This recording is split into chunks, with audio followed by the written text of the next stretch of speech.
여군년 주제에 여기가 어디라고? 감히 앉아있는 거야? 국방부에서 왔든 어디서 왔든 여군년은 저 뒤로 꺼져. 육군 준장이 낯선 여군. 소장의 전투화를 구두로 밀치며 수백 명이 지켜보는 가운데 공개적으로 모욕을 퍼붓습니다. 하지만 5분 후 그는 자신이 저지른 일이 얼마나 치명적인 실수였는지 깨닫게 되는데요. 과연 이 강당에서 무슨 일이 벌어진 걸까요? 영상 보시기 전에 구독과 좋아요 한번 눌러주시면 세상 사연에 큰 힘이 됩니다. 무료로 할 수 있는 소중한 응원, 더 좋은 이야기로 보답하겠습니다. 이제 시작하겠습니다. 경기도 연천군에 위치한 육군 제28보병사단 사령부 강당에는 팽팽한 긴장감이 흐르고 있었다.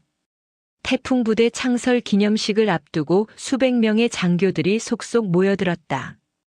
강당 안은 이미 전투복을 입은 영관급 장교들로 가득 차 있었고 대령 진급을 앞둔 중령들은 서로 명함을 교환하며 인맥을 다지느라 분주했다.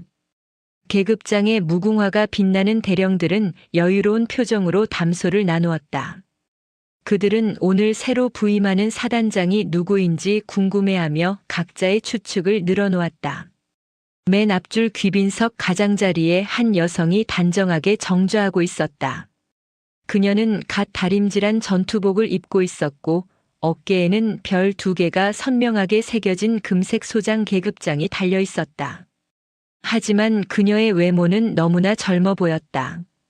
주변의 대령들은 그녀를 힐끗힐끗 쳐다보면서도 별 관심을 기울이지 않았다. 국방부나 육군본부에서 파견된 행정장교 정도로 여기는 듯했다. 어떤 대령은 저렇게 젊은 여군이 어떻게 소장까지 달았을까 하는 의아한 표정을 지었지만 그것도 잠시뿐이었다. 곧 다시 옆 동료와 대화에 빠져들었다.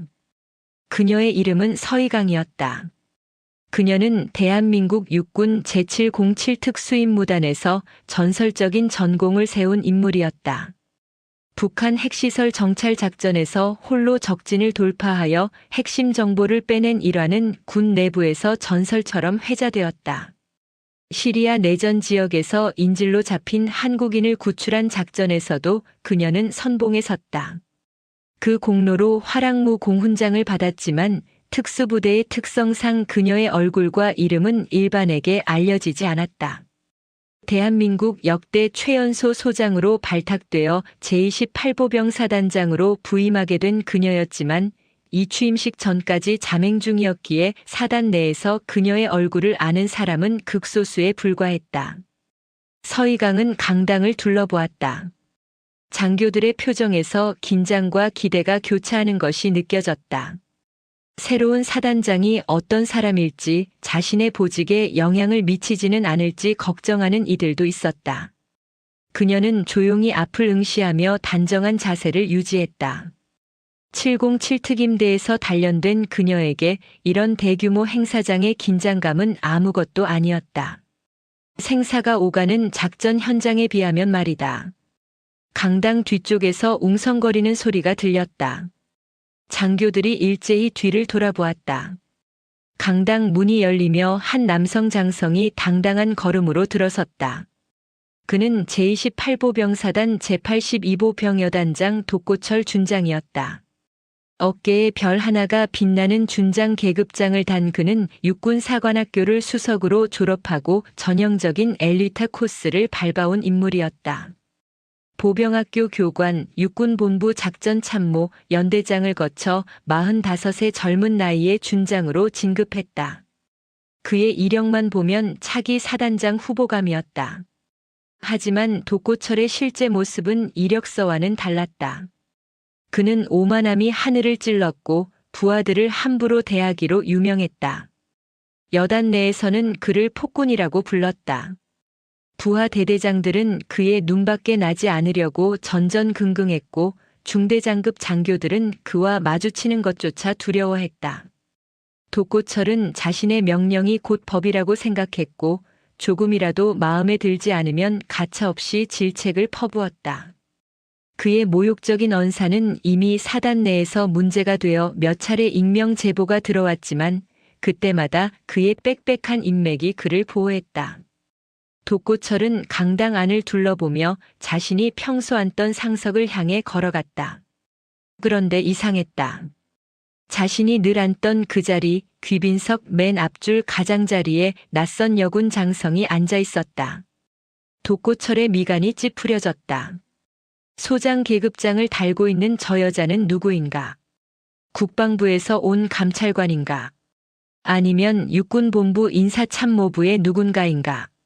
하지만 그가 알고 있는 여군 장성 중에 저렇게 젊은 사람은 없었다. 독고철은 자신의 수행비서인 김대위를 불렀다. 김대위는 30대 초반의 성실한 장교로 여단장의 비서 업무를 맡고 있었다. 그는 다이아몬드 3개의 대위 계급장을 달고 있었다. 독고철이 턱짓으로 서희강을 가리키며 낮은 목소리로 말했다. 저 자리 비우게 해. 김대위는 난처한 표정을 지었다.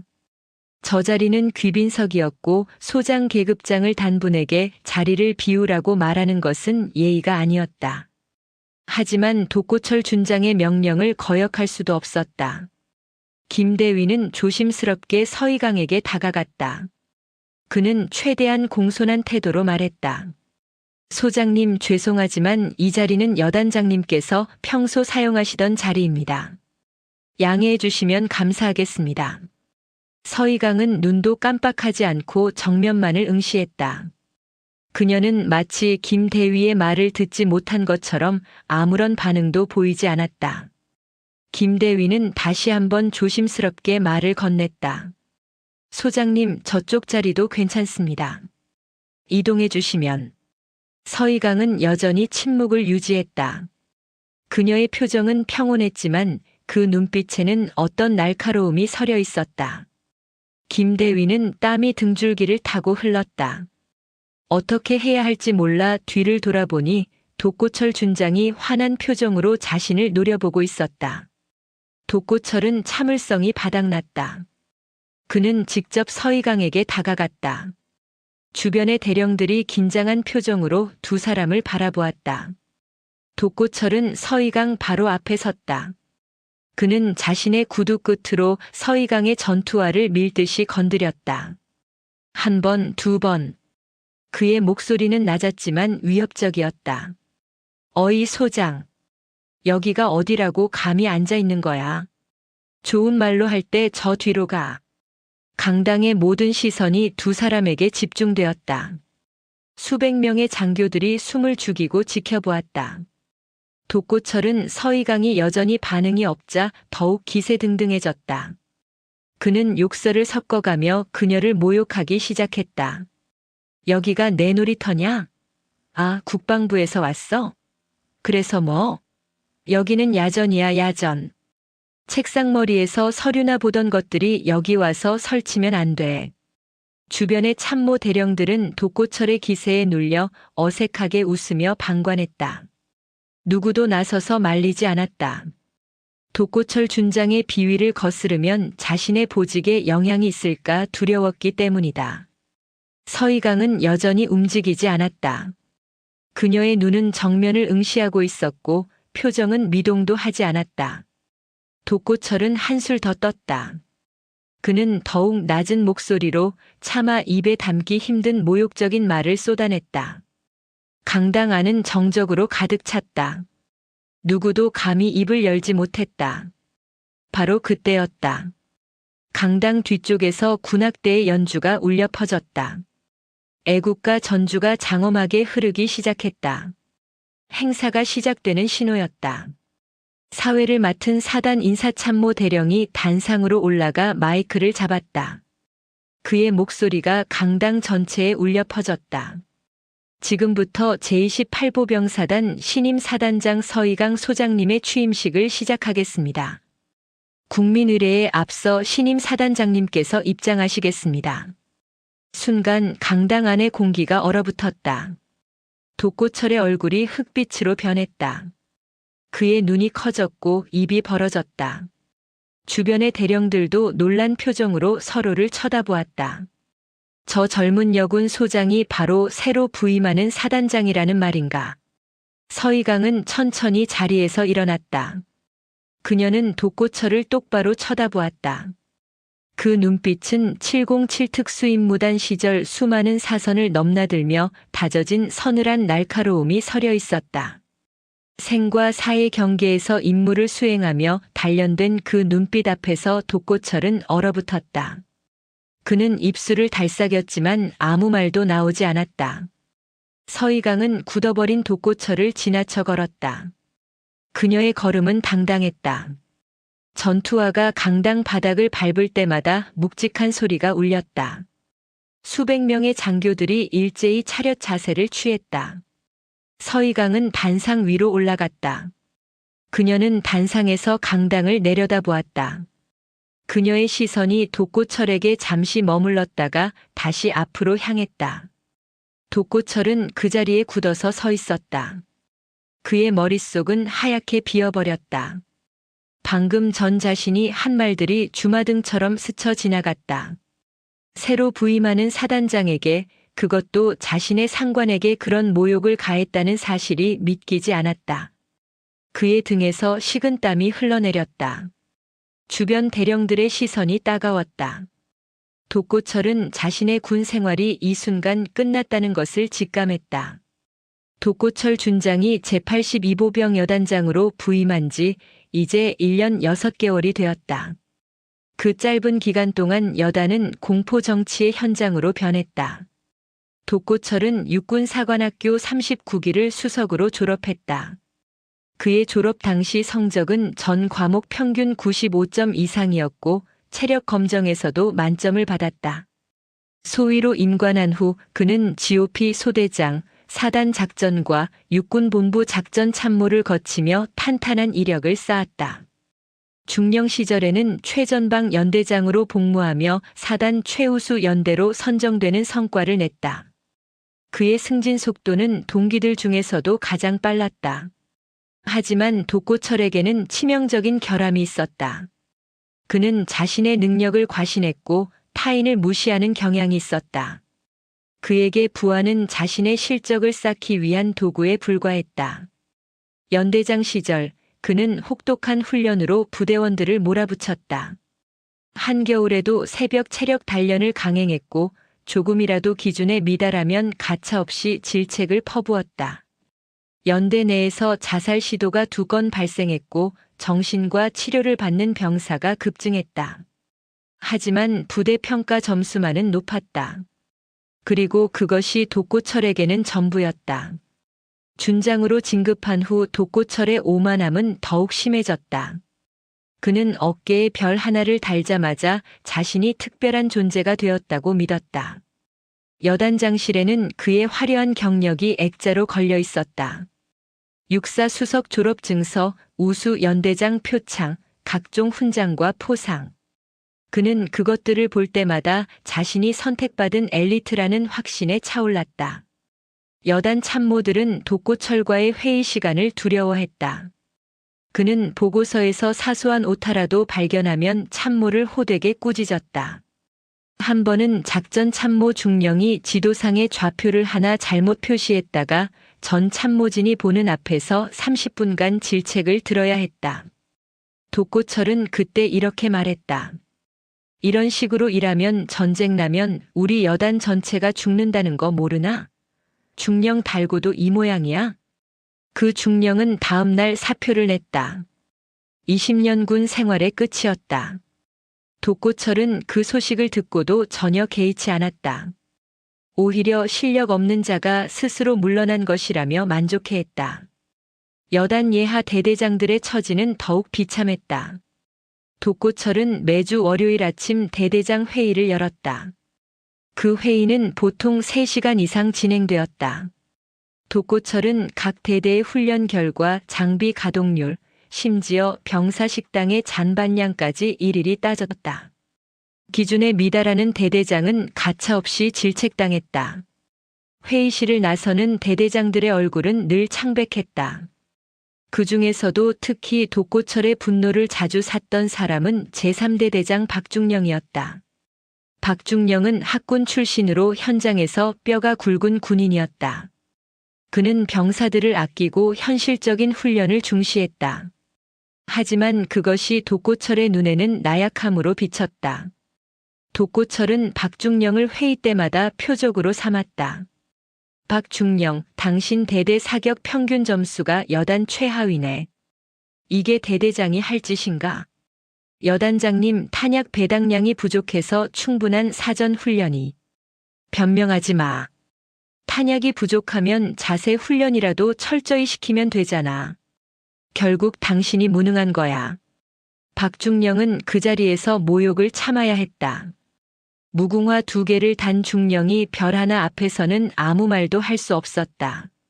박중령은 결국 건강상의 이유로 예편 신청을 냈다. 하지만 실제로는 독고철의 괴롭힘을 더 이상 견딜 수 없었기 때문이었다. 독고철의 만행은 장교들에게만 국한되지 않았다. 그는 여단 순시를 나갈 때면 병사들에게도 가혹했다. 한 번은 GOP 소초를 방문했을 때 일이었다. 당시는 혹한기였고 기온은 영하 15도까지 떨어진 상태였다. 독고철은 병사들의 동계 복장 상태를 점검하다가 한 병사의 방한화가 제대로 손질되지 않은 것을 발견했다.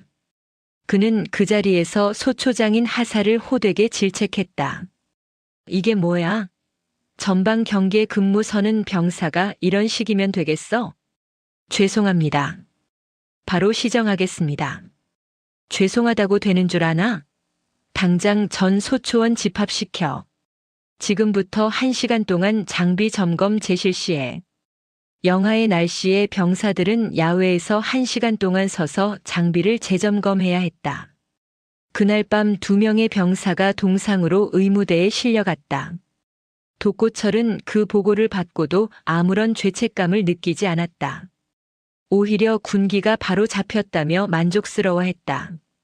여단 내부에서는 독고철에 대한 불만이 끌어올랐다. 누군가 익명으로 국방부 신문고에 제보했다. 감찰이 나왔지만 독고철은 교묘하게 빠져나갔다. 그의 인맥이 작동했다. 육군사관학교 동기 중 한 명이 육군본부 인사참모부에 근무하고 있었고 또 다른 동기는 국방부 감찰관실에 있었다. 감찰 결과는 단순 경고로 마무리되었다. 독고철은 더욱 기고만장해졌다. 오늘도 독고철은 자신만만했다. 새로운 사단장이 부임한다는 소식을 들었지만 그는 전혀 긴장하지 않았다. 오히려 새 사단장에게 자신의 능력을 보여줄 기회라고 생각했다. 그는 여단의 우수한 훈련 성적과 높은 전투 준비 태세를 앞세워 사단장의 신임을 얻을 자신이 있었다. 어쩌면 다음 사단장 자리는 자신의 것이 될 수도 있다는 기대감마저 있었다. 독고철은 강당에 들어서며 주변을 둘러보았다. 대령들이 자신을 보고 경례를 했다. 그는 가볍게 답례하며 자신의 자리로 향했다. 귀빈석 맨 앞줄, 그가 늘 앉던 그 자리. 그런데 이상했다. 낯선 여군 장성이 그 자리에 앉아 있었다. 독고철은 순간 당혹스러웠다. 소장 계급장을 단 저 여자는 누구인가? 국방부에서 온 인사참모인가? 아니면 감찰관인가? 하지만 독고철이 알고 있는 여군 장성 중에 저렇게 젊은 사람은 없었다. 그는 짜증이 났다. 자신이 늘 앉던 자리를 누가 차지하고 있다는 사실이 불쾌했다. 더구나 상대가 여군이라는 점이 그의 자존심을 건드렸다. 독고철은 자신의 수행비서인 김대위를 불렀다. 김대위는 32의 성실한 장교였다. 그는 어깨에 다이아몬드 3개의 대위 계급장을 달고 있었다. 독고철이 낮은 목소리로 지시했다. 저 자리 비우게 해. 빨리. 김대위는 난처한 표정을 지었다. 상대는 소장이었다. 준장인 여단장보다 한 계급 높은 장성에게 자리를 비우라고 요청하는 것은 예의가 아니었다. 하지만 독고철의 명령을 거역할 수는 없었다. 김대위는 최대한 공손하게 다가가 양해를 구했다. 소장님, 죄송하지만 이 자리는 여단장님께서 평소 사용하시던 자리입니다. 양해해 주시면 감사하겠습니다. 서희강은 아무런 반응이 없었다. 그녀는 눈도 깜빡하지 않고 정면을 응시했다. 마치 김대위의 말이 들리지 않는 것처럼. 김대위는 당황했다. 그는 다시 한번 조심스럽게 말했다. 소장님, 혹시 제 말씀이... 서희강은 여전히 침묵을 지켰다. 김대위는 식은땀이 났다. 그는 뒤를 돌아보았다. 독고철이 환한 얼굴로 자신을 노려보고 있었다. 김대위는 다시 서희강에게 말을 걸려고 했지만 그녀의 차가운 눈빛을 보고는 입을 다물 수밖에 없었다. 독고철의 인내심이 한계에 달했다. 그는 직접 서희강에게 다가갔다. 주변의 대령들이 긴장한 표정으로 상황을 지켜보았다. 무궁화 3개를 단 대령들조차 숨을 죽였다. 독고철은 서희강 바로 앞에 섰다. 소장님, 여기는 제 자리입니다. 이동해 주시죠. 서희강은 눈 하나 깜빡하지 않았다. 독고철의 얼굴이 붉어졌다.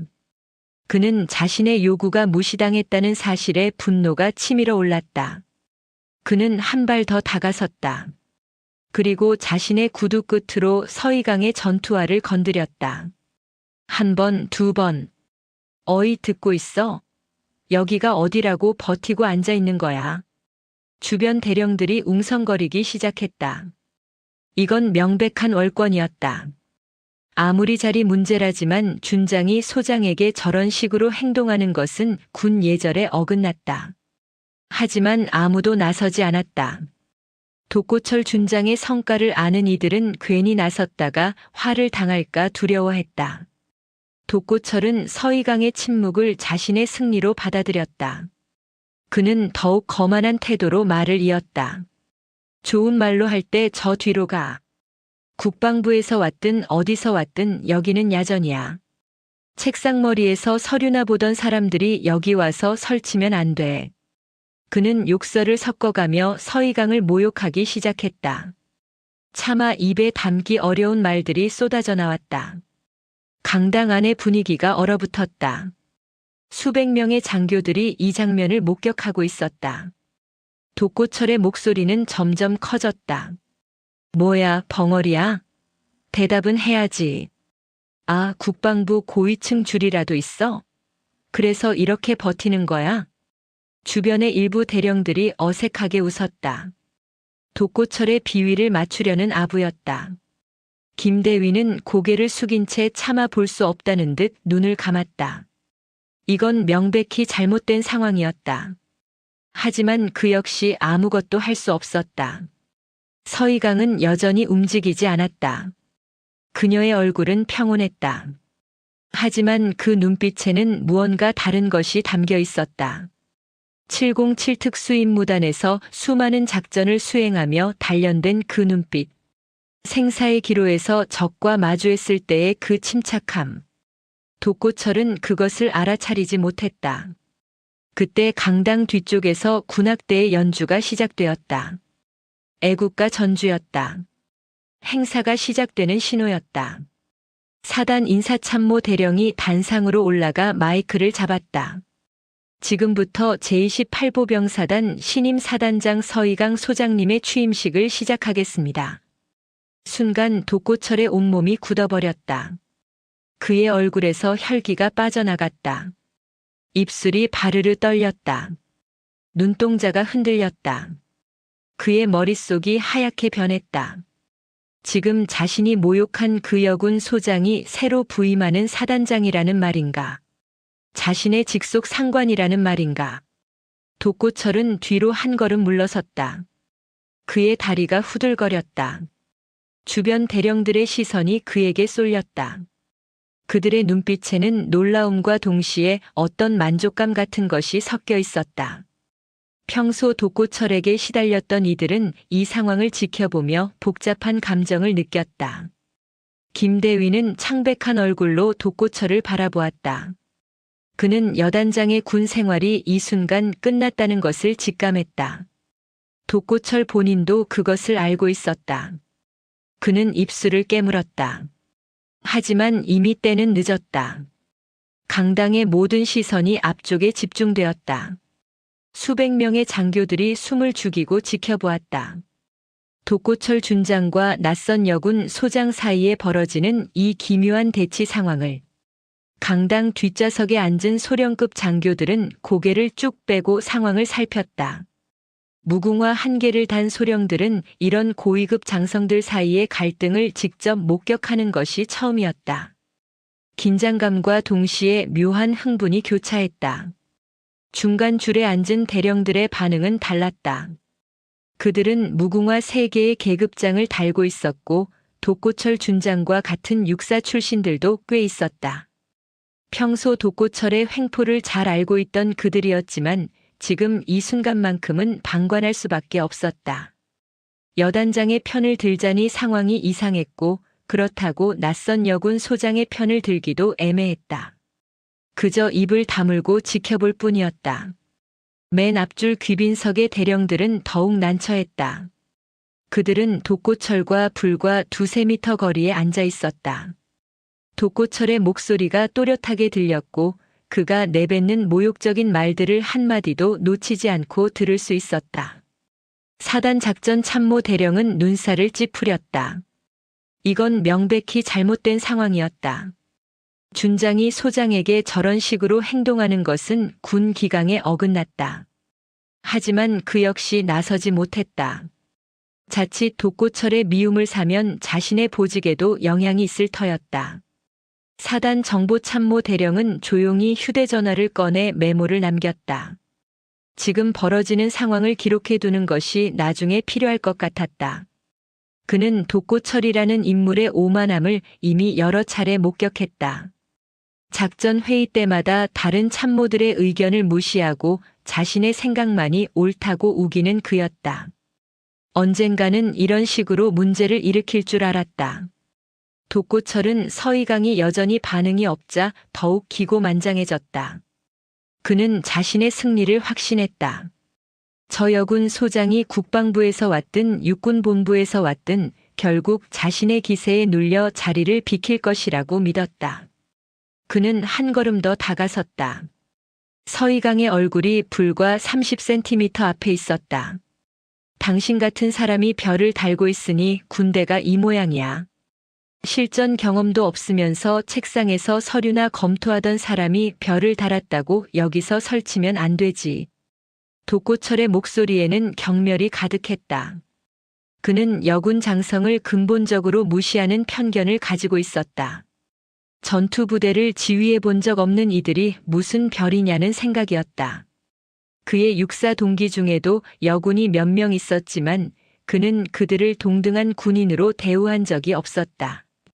그저 행정 보직을 맡는 보조 인력 정도로 여겼다. 주변의 참모 대령들 중 몇몇이 어색하게 웃었다. 독고철의 비위를 맞추려는 아첨이었다. 그들 역시 평소 독고철에게 시달렸지만 이 순간만큼은 그의 편에 서는 것이 안전하다고 판단했다.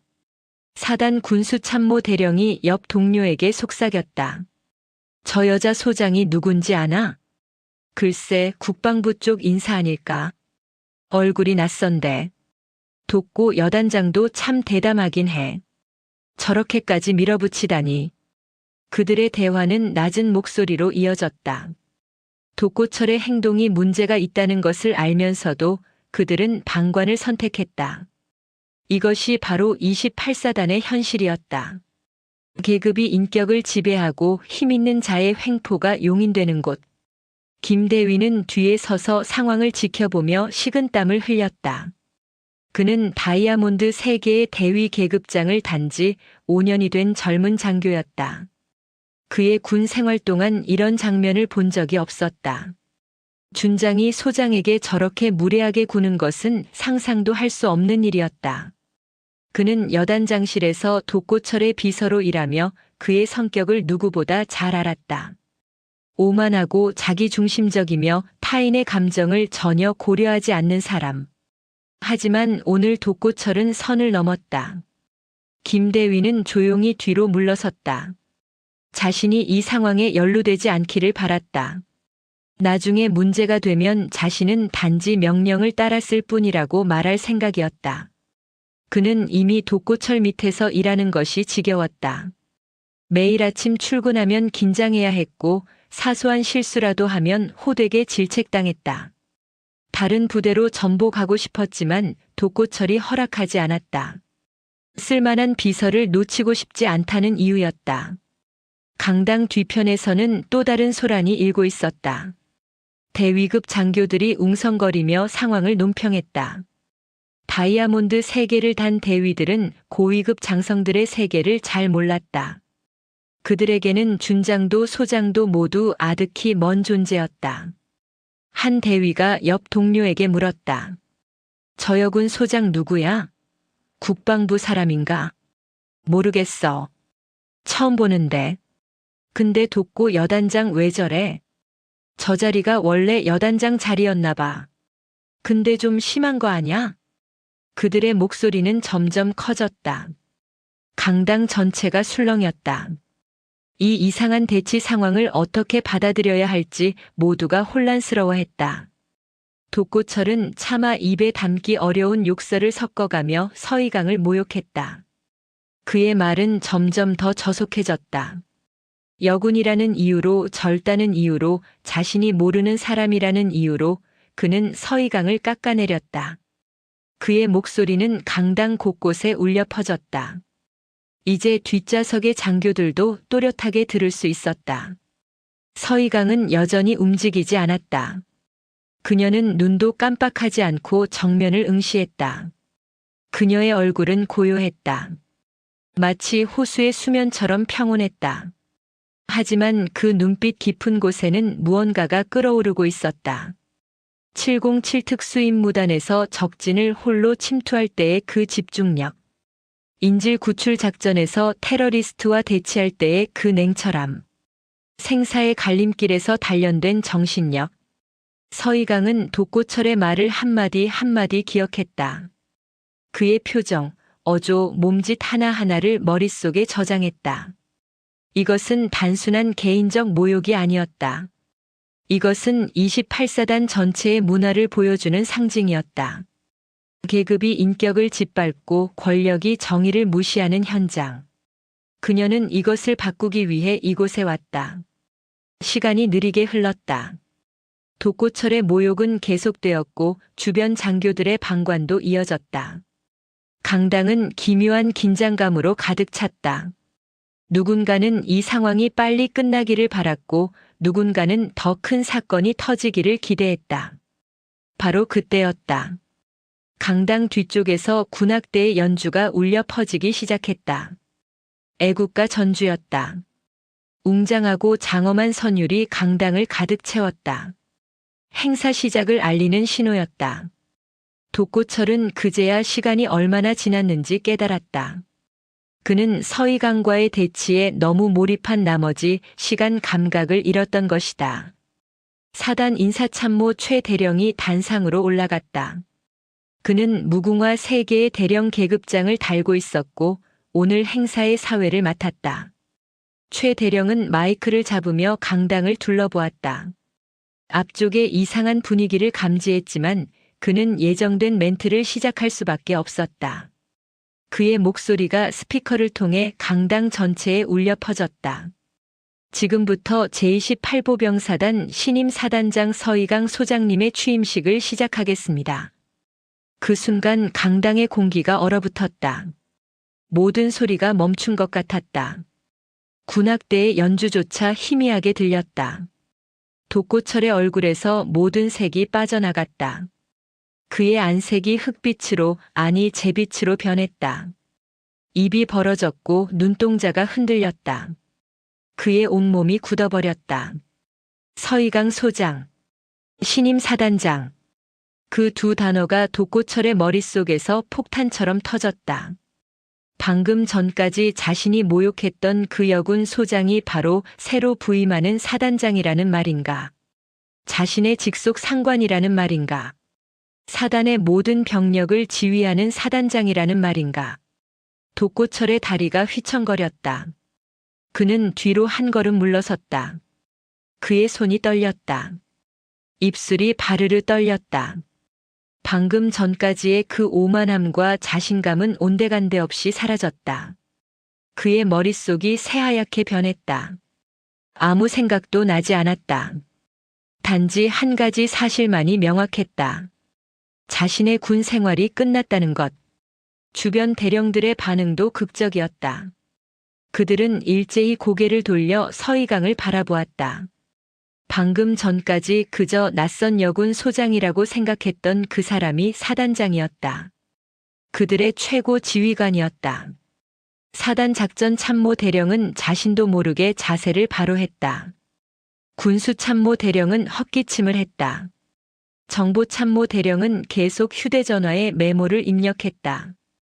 이 역사적인 순간을 빠짐없이 기록하면서 앞줄에 앉았던 다른 장교들도 긴장했다. 그들 중 일부는 독고철의 모욕에 동조하며 웃었던 자들이었다. 그들은 이제 자신들의 행동이 어떤 결과를 가져올지 두려워했다. 새 사단장의 첫인상이 최악이었다. 그것도 자신들이 방관하는 가운데 김대위는 창백한 얼굴로 멍하니 서 있었다. 그는 독고철 준장의 비서였다.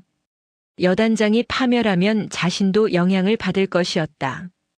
그의 앞날이 불투명해졌다. 하지만 동시에 묘한 해방감도 느꼈다. 이제 독고철의 횡포에서 벗어날 수 있겠구나 하는. 강당 뒤쪽의 소령과 대위들도 충격에 빠졌다. 그들은 서로의 얼굴을 쳐다보았다. 방금 무슨 일이 벌어진 건가? 여단장이 사단장에게 저런 짓을 했다는 말인가? 일부는 독고철을 동정했고 일부는 통쾌했다. 평소 독고철의 횡포에 시달렸던 이들은 이 상황을 지켜보며 카타르시스를 느꼈다. 서희강은 천천히 자리에서 일어났다. 그녀의 움직임은 우아했다. 급하거나 당황한 기색이 전혀 없었다. 그녀는 독고철을 똑바로 쳐다보았다. 그 눈빛은 차갑고 날카로웠다. 707 특수임무단 시절 수없이 적과 대치하며 단련된 그 눈빛. 죽음의 문턱을 넘나들며 얻은 담대함이 서려 있었다. 독고철은 그 눈빛을 마주하고는 더욱 위축되었다. 그는 본능적으로 알았다.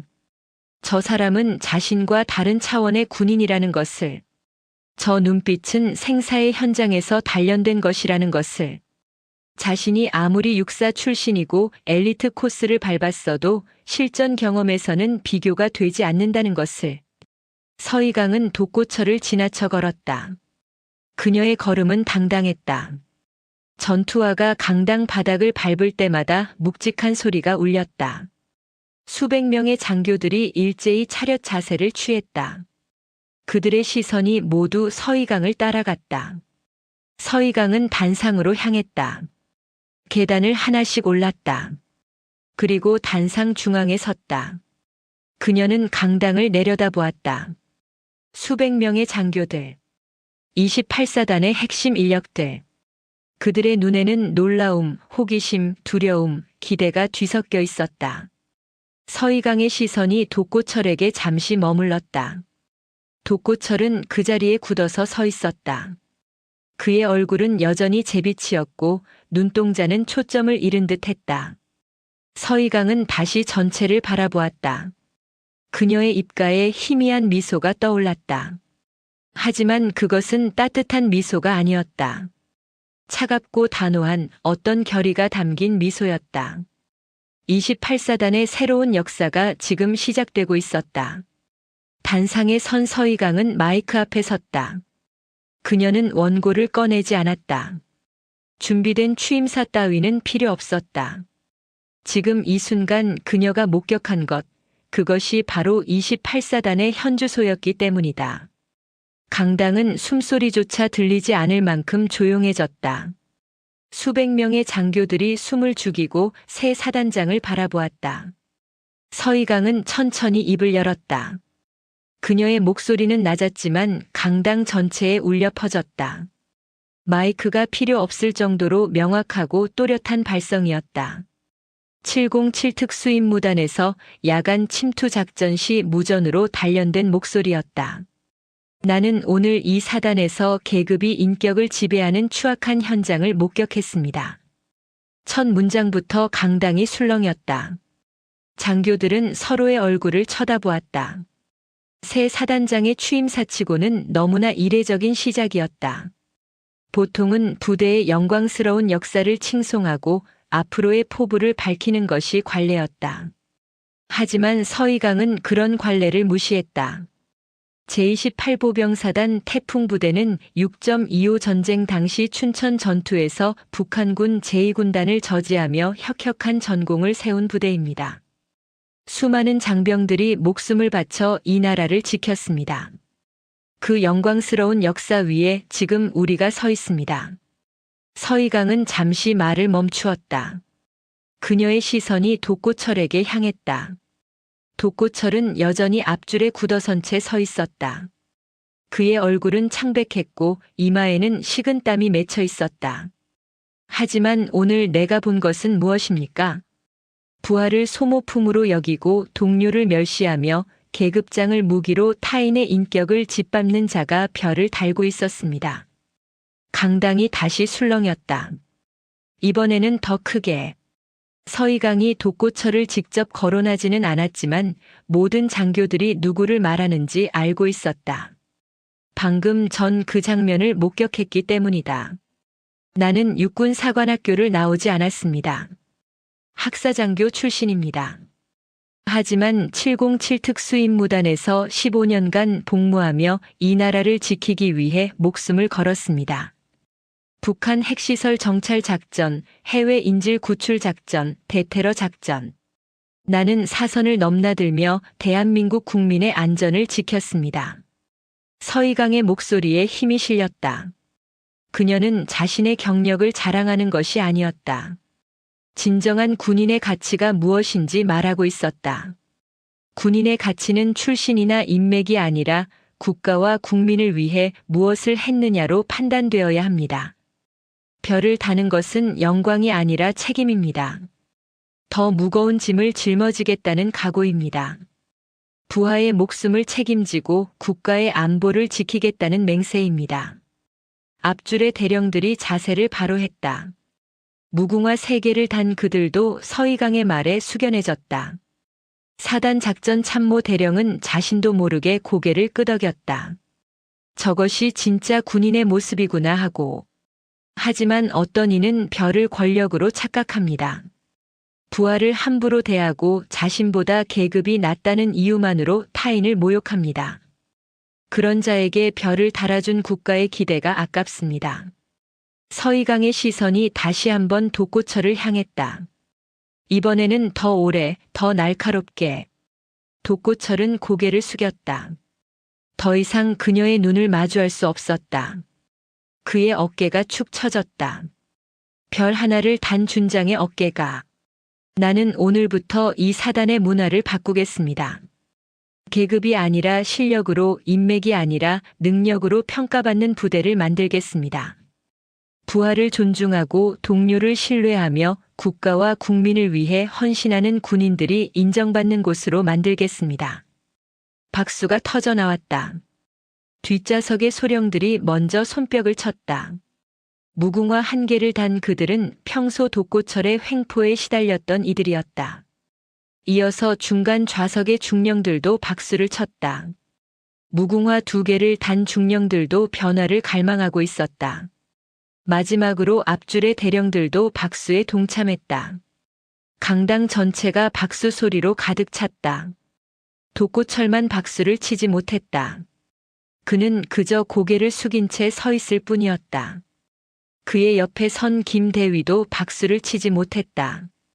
여단장의 비서로서 어떻게 행동해야 할지 몰랐다. 다이아몬드 3개를 단 그는 그저 난처한 표정으로 서 있었다. 서이강은 박수가 잦아들기를 기다렸다. 그리고 다시 입을 열었다. 나는 지금부터 이 사단의 기강을 바로 세우겠습니다.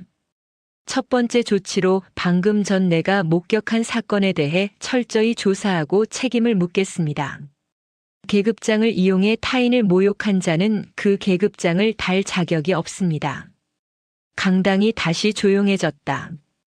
이번에는 긴장감이 감돌았다. 서이강이 구체적인 조치를 언급했기 때문이다. 장교들은 숨을 죽이고 다음 말을 기다렸다. 제82보병 여단장 독고철 준장. 서희강이 독고철의 이름을 불렀다. 명확하고 단호하게. 독고철의 몸이 움찔했다. 그는 천천히 고개를 들었다. 서희강과 눈이 마주쳤다. 그는 다시 고개를 떨구었다. 독고철 준장은 취임식 직전 상급 지휘관에게 모욕적인 언행을 일삼았습니다. 이는 군인으로서의 기본 품위를 저버린 행위이며 장성으로서 절대 용납할 수 없는 행동입니다. 나는 즉시 육군본부 감찰실에 이 사실을 보고하고 엄중한 징계를 요청하겠습니다. 독고철의 다리가 휘청거렸다. 그는 거의 쓰러질 뻔했다. 옆에 있던 김 대위가 황급히 그를 부축했다. 독고철의 얼굴은 이제 재가 아니라 흙빛이었다. 입술이 바르르 떨렸다. 강당의 장교들은 충격에 빠졌다. 새 사단장이 취임식 자리에서, 그것도 수백 명이 지켜보는 가운데 여단장을 공개적으로 징계하겠다고 선언한 것이다. 이런 일은 전례가 없었다. 보통은 내부적으로 조용히 처리하는 것이 관례였다. 하지만 서희강은 달랐다.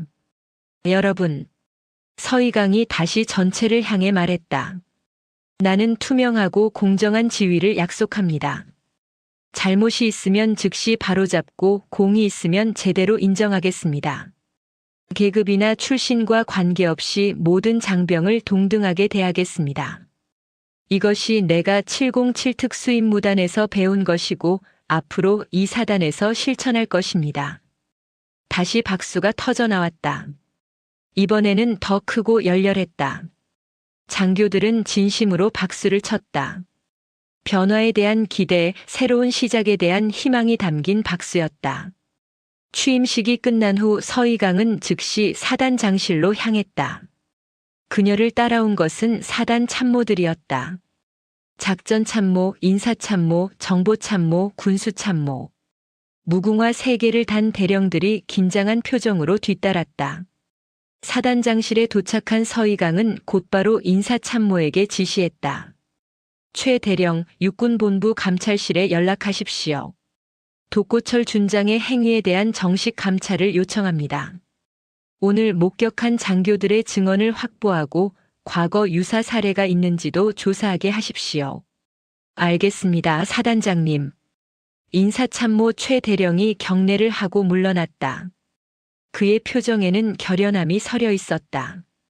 드디어 독고철의 횡포가 끝나는구나 하는 안도감이 있었다. 서희강은 작전참모에게도 지시했다. 작전참모 82여단의 지휘체계를 점검하십시오.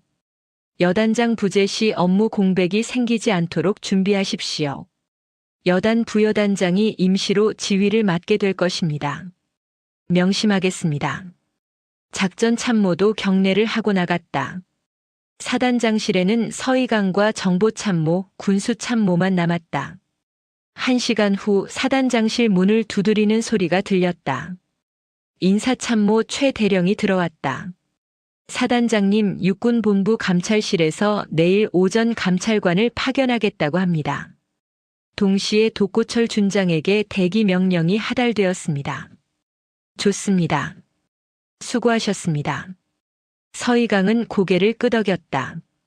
절차는 신속하게 진행되고 있었다. 육군본부도 이 사안의 심각성을 인지한 것이다. 그날 저녁 독고철은 여단장 숙소에 홀로 앉아 있었다. 그는 하루 종일 아무것도 먹지 못했다. 식욕이 나지 않았다. 그의 머릿속은 혼란스러웠다. 방금 전까지 자신은 차기 사단장 후보였다. 승승장구하는 장성이었다. 하지만 이제 모든 것이 끝났다. 독고철은 자신의 행동을 되돌아보았다. 왜 그랬을까? 왜 저렇게까지 했을까? 단지 자리 하나 때문에, 자존심 때문에. 그는 자신의 오만함이 얼마나 어리석었는지 깨달았다. 하지만 이미 늦었다. 밤 11시 독고철의 휴대전화가 울렸다. 육군본부 인사참모부에서 온 전화였다. 독고철은 떨리는 손으로 전화를 받았다. 독고철 준장, 내일 오전 10시까지 육군본부 감찰실로 출두하시기 바랍니다. 정식 조사가 진행될 예정입니다. 알겠습니다. 독고철은 힘없이 대답했다. 전화를 끊고 그는 소파에 주저앉았다. 별 하나를 단지 2년. 그 짧은 시간이 그의 전부를 앗아갔다. 다음 날 아침 독고철은 육군본부로 향했다. 감찰실에서의 조사는 4시간 동안 이어졌다. 취임식에 참석했던 장교들의 증언, 과거 부하들의 진술, 익명 제보 내용들이 쏟아져 나왔다. 독고철의 만행은 어제만의 일이 아니었다. 1년 6개월간 계속되어 온 조직적 폭력이었다. 일주일 후 징계위원회가 열렸다. 결과는 보직 해임 및 강등 심사였다. 독고철은 82여단 장직에서 해임되었고 육군본부 대기 발령을 받았다. 이는 사실상 전역 수순이었다. 그의 군 생활 25년이 이렇게 끝나는 것이었다. 독고철이 여단을 떠나던 날 그는 마지막으로 서희강 사단장을 찾아갔다. 그는 사단장실 앞에서 무릎을 꿇었다. 문이 열렸고 서희강이 나왔다. 독고철은 고개를 조아리며 말했다. 사단장님 죄송합니다. 제가 잘못했습니다. 한 번만 용서해 주십시오. 서희강은 독고철을 내려다보았다. 그녀의 표정은 차갑고 단호했다. 독고철 준장. 군인의 명예는 스스로 지키는 것이지 구걸하는 것이 아닙니다. 당신은 25년간 별을 향해 달려왔지만 정작 별의 무게가 무엇인지는 깨닫지 못했습니다. 별은 권력이 아니라 책임입니다. 그것을 이제라도 배우십시오. 독고철은 더 이상 아무 말도 하지 못했다. 그는 천천히 일어나 경례를 했다. 서희강은 답례를 하지 않았다. 독고철은 고개를 숙인 채 사단장실을 떠났다. 복도를 걸으며 독고철은 눈물을 흘렸다. 그는 자신이 무엇을 잃었는지 이제야 깨달았다. 부하들의 신뢰, 동료들의 존경, 그리고 군인으로서의 명예. 별 하나가 전부가 아니었다. 진짜 중요한 것은 그 별을 어떻게 달았느냐가 아니라 어떻게 지켜냈느냐였다. 28사단은 새로운 시대를 맞이하고 있었다. 서희강이라는 사단장 아래서 계급이 아니라 실력으로, 권위가 아니라 존중으로 움직이는 부대로 변화하고 있었다. 그것이 바로 별의 진짜 무게였다. 독고철 준장이 28사단을 떠난 지 한 달이 지났다. 사단은 천천히 그러나 확실하게 변화하고 있었다. 서희강 사단장이 부임한 후 가장 먼저 바뀐 것은 회의 문화였다. 예전에는 참모회의가 일방적인 지시와 질책의 시간이었다면 이제는 토론과 소통의 장이 되었다. 매주 월요일 아침 사단 참모회의가 열렸다. 작전참모, 인사참모, 정보참모, 군수참모가 모두 참석했다. 무궁화 3개를 단 대령들이었다. 서희강은 회의 테이블의 상석이 아니라 측면에 앉았다. 그녀는 참모들과 같은 높이에서 대화하고 싶어 했다. 이번 주 훈련 계획을 보고하겠습니다. 작전 참모 대령이 서류를 펼쳤다. 그는 긴장한 표정이었다. 아직 새 사단장의 스타일에 완전히 적응하지 못한 상태였다. 독고철 시절에는 보고서 한 글자라도 틀리면 호되게 질책당했기 때문이다. 82여단은 이번 주 화수목 3일간 GOP 전술 훈련을 실시합니다. 81여단은 사격장에서 소총 사격과 수류탄 투척 훈련을, 83여단은 화생방 훈련을 진행합니다. 좋습니다. 그런데 작전 참모. 서희강이 말을 끊었다. 작전 참모는 순간 긴장했다. 그러나 서희강의 다음 말은 의외였다. 각 여단별 훈련 성과를 수치로만 평가하지 마십시오. 병사들이 실제로 무엇을 배웠는지, 전투력이 얼마나 향상되었는지가 중요합니다.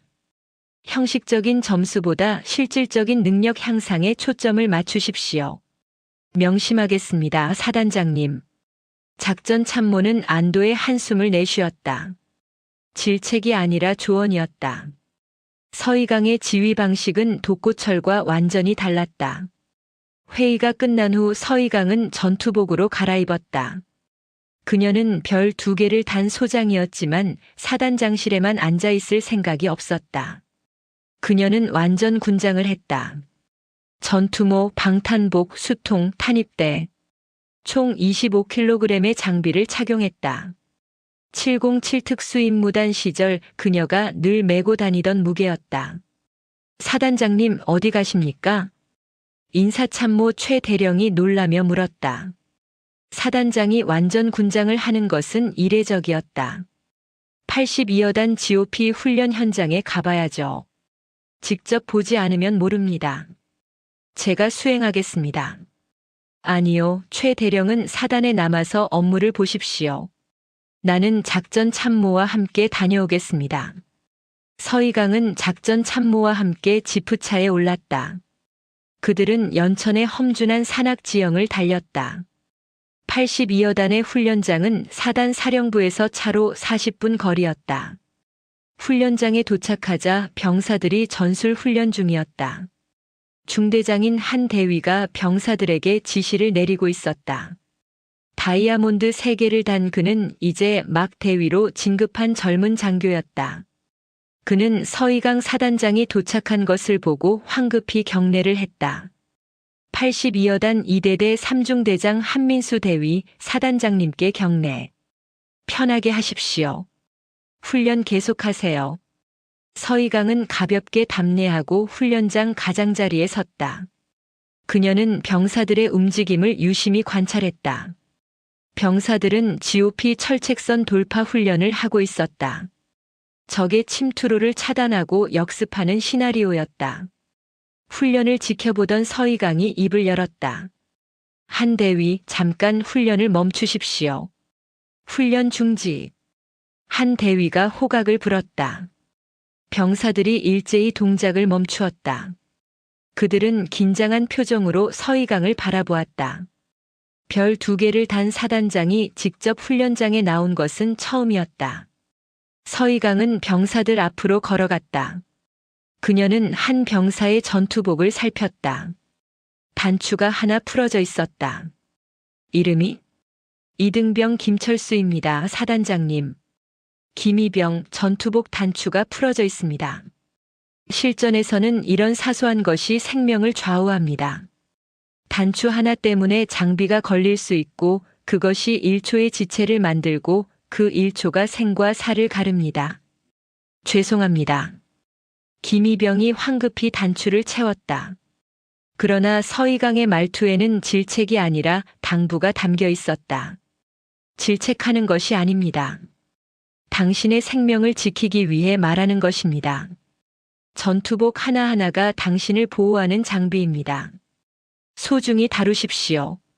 명심하겠습니다. 서희강은 다시 한 대위에게 돌아왔다. 한 대위, 병사들의 동작이 좋습니다. 하지만 한 가지 조언하겠습니다. 적 침투로 차단 훈련에서는 속도보다 정확성이 중요합니다. 빨리 움직이다가 실수하면 아군이 다칩니다. 천천히 하지만 확실하게 움직이도록 지도하십시오. 알겠습니다, 사단장님. 한 대위는 감격했다. 독고철 여단장 시절에는 훈련 현장에 장성이 오면 긴장하고 두려웠다. 사소한 실수라도 하면 호되게 질책당했다. 하지만 서희강 사단장은 달랐다. 그녀는 질책 대신 조언을 했고 위협 대신 격려를 했다. 서희강은 그날 오후 내내 훈련장에 머물렀다. 그녀는 병사들과 함께 참호를 파고 철책선을 넘고 전술 기동을 했다. 별 2개를 단 소장이 일반 병사들과 똑같이 훈련에 참여하는 모습에 병사들은 충격을 받았다. 그리고 감동했다. 저녁 무렵 서희강은 병사들과 함께 야전 식당에서 식사를 했다. 그녀는 병사들이 먹는 똑같은 전투 식량을 먹었다. 특별한 대접을 거부했다. 맛이 어떻습니까? 서희강이 옆에 앉은 병사에게 물었다. 그 병사는 상병 계급장을 달고 있었다. 괜찮습니다, 사단장님. 솔직히 말하십시오. 나는 병사들의 솔직한 의견을 듣고 싶습니다. 상병은 주저하다가 조심스럽게 입을 열었다. 사실 좀 짭니다. 국이 너무 짜서 물을 많이 마시게 됩니다. 그렇군요. 고맙습니다. 솔직한 의견을 말해줘서. 서희강은 메모장에 그 내용을 적었다. 다음 날 그녀는 군수 참모에게 지시했다. 야전 식당의 간 조절을 개선하라고. 군수 참모 대령은 즉시 조치했다. 급양병들에게 재교육을 실시하고 식단표를 재검토했다. 이런 작은 변화들이 쌓이면서 28사단의 분위기가 달라졌다. 병사들은 이제 자신들의 목소리가 들린다는 것을 알았다. 사단장이 직접 현장에 나와 그들의 이야기를 듣는다는 것을, 그리고 그것이 실제 개선으로 이어진다는 것을. 독고철이 군림하던 시절의 공포 정치는 완전히 사라졌다. 이제 28사단은 계급이 아니라 실력으로 평가받는 곳이 되었다. 능력 있는 장교는 출신과 관계없이 중요한 보직을 맡았다. 학군 출신 중령이 여단 작전 참모가 되었고 학사장교 출신 소령이 대대장으로 발탁되었다. 과거 독고철 시절에는 상상할 수 없는 일이었다. 여단과 대대 단위에서도 변화가 일어났다. 대대장 회의는 더 이상 일방적인 질책의 시간이 아니었다. 각 대대의 고충을 듣고 해결책을 찾는 시간이 되었다. 중령들은 무궁화 2개를 단 자신들의 목소리가 존중받는다는 것을 느꼈다. 3개월이 지났다. 28사단의 전투 준비 태세는 크게 향상되었다. 병사들의 사기가 올라갔고 장교들의 사명감이 되살아났다. 육군본부의 평가에서 28사단은 전방 사단 중 최우수 평가를 받았다. 하지만 서희강은 그 공을 자신에게 돌리지 않았다. 그녀는 모든 공을 현장의 장병들에게 돌렸다. 한편 독고철은 경기도 여주의 육군 야전교육대에서 교관으로 복무하고 있었다. 그는 강등 처분을 받아 대령 계급장을 달고 있었다. 별 하나에서 무궁화 3개로. 그의 자존심은 산산조각 났다. 처음 몇 주는 분노와 자괴감으로 괴로웠다. 하지만 시간이 지나면서 독고철은 변화하기 시작했다. 야전 교육대에서 그는 신임 소위들을 가르쳤다. 다이아몬드 하나를 단 젊은 장교들. 그들의 눈빛은 순수했고 열정으로 가득했다.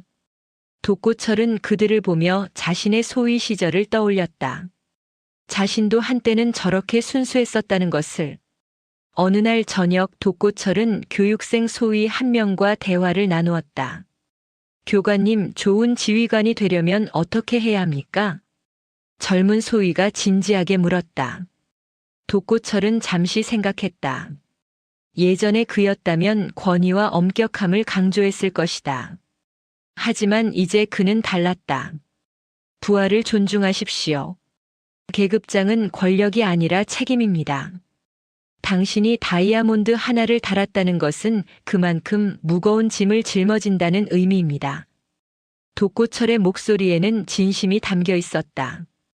젊은 소위는 고개를 끄덕이며 그의 말을 새겼다. 그날 밤 독고철은 자신의 숙소에서 서희강 사단장이 했던 말을 떠올렸다. 군인의 명예는 스스로 지키는 것이지 구걸하는 것이 아니라는 그 말. 별의 무게를 깨달으라는 그 말. 독고철은 눈물을 흘렸다. 이제야 그 의미를 알 것 같았다.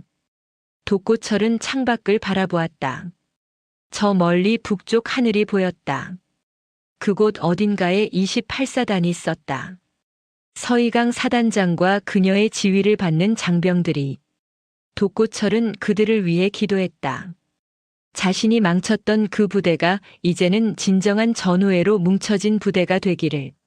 한편 연천의 28사단 사령부에서는 또 하루가 시작되고 있었다. 서희강 사단장은 이른 아침 사단 지휘소에 나와 북한군 동향을 점검했다. 정보참모 대령이 최신 정보를 보고했다. 사단장님, 어젯밤 비무장지대에서 특이 동향은 없었습니다. 적의 전방 부대 움직임도 정상 범위 내입니다. 좋습니다. 하지만 경계를 늦추지 마십시오. 평시에 대비하지 않으면 전시에 후회합니다. 명심하겠습니다. 서희강은 창밖을 바라보았다. 저 너머에 휴전선이 있었다. 대한민국의 최전방. 70년 넘게 이어진 분단의 상처. 하지만 동시에 대한민국을 지키는 최후의 보루. 28사단 태풍 부대는 이제 진정한 의미의 강한 부대가 되었다. 권위가 아니라 신뢰로, 공포가 아니라 존중으로 단결된 부대. 서희강이 꿈꾸던 바로 그 모습이었다. 사단장실로 돌아온 서희강은 책상 위에 서류를 정리했다. 그녀의 시선이 창밖 연병장으로 향했다. 병사들이 아침 점호를 받고 있었다. 그들의 구령 소리가 또렷하게 들렸다. 하나, 둘, 셋, 넷. 힘차고 생기 넘치는 목소리였다. 서희강은 미소를 지었다. 이것이 바로 그녀가 원했던 것이었다. 한 명 한 명이 자신의 가치를 인정받고 서로를 신뢰하며 국가를 위해 헌신하는 부대. 계급장이 아니라 인격으로 존중받는 곳. 저녁이 되자 서희강은 다시 전투복으로 갈아입고 연병장으로 나갔다. 그녀는 병사들과 함께 저녁 체력 단련을 했다. 별 2개를 단 소장이 일반 병사들과 함께 구보를 하고 팔굽혀펴기를 하고 턱걸이를 했다. 병사들은 그런 사단장을 보며 더욱 열심히 훈련했다. 그녀가 보여주는 것이 바로 진짜 리더십이었다. 밤이 깊어갔다. 28사단 사령부의 불빛이 하나둘 꺼졌다. 하지만 작전 상황실의 불빛만은 밤새도록 켜져 있었다. 당직 장교들이 북한군 동향을 24시간 감시했다. 대한민국의 안보는 단 하루도 쉬지 않았다. 연천의 밤하늘에는 별이 총총했다. 수없이 많은 별들. 그중 어떤 별은 밝게 빛났고 어떤 별은 희미하게 깜빡였다. 하지만 모든 별은 제자리에서 자신의 역할을 했다. 28사단의 장병들도 마찬가지였다. 소장에서 이등병까지 각자의 자리에서 최선을 다했다. 대한민국 최전방 태풍 부대는 이제 진정한 전우회로 뭉친 무적의 사단으로 거듭났다. 그들은 북녘을 향해 매섭게 응시하고 있었다. 언제든 조국을 지킬 준비가 되어 있었다. 그것이 바로 28사단의 새로운 모습이었고 서희강 사단장이 만들어낸 변화였다. 별의 진정한 무게를 아는 지휘관 아래서 부대는 더욱 강해졌다. 오늘 이야기 어떠셨나요? 계급장은 권력의 상징이 아니라 책임의 무게입니다. 높은 자리에 오를수록 더 많은 일을 섬겨야 하고 더 큰 짐을 짊어져야 합니다. 진정한 리더는 권위로 군림하는 사람이 아니라 신뢰로 이끄는 사람입니다. 오만함은 결국 스스로를 무너뜨리지만 겸손함은 주변을 일으켜 세웁니다. 여러분이 어떤 자리에 계시든 그 자리의 진정한 무게를 깨닫고 책임감 있게 살아가시길 바랍니다. 오늘도 제 채널을 찾아주셔서 감사합니다. 영상이 재미있으셨다면 구독과 좋아요, 댓글까지 부탁드리고 오늘도 건강하고 행복한 하루 되시길 바랍니다.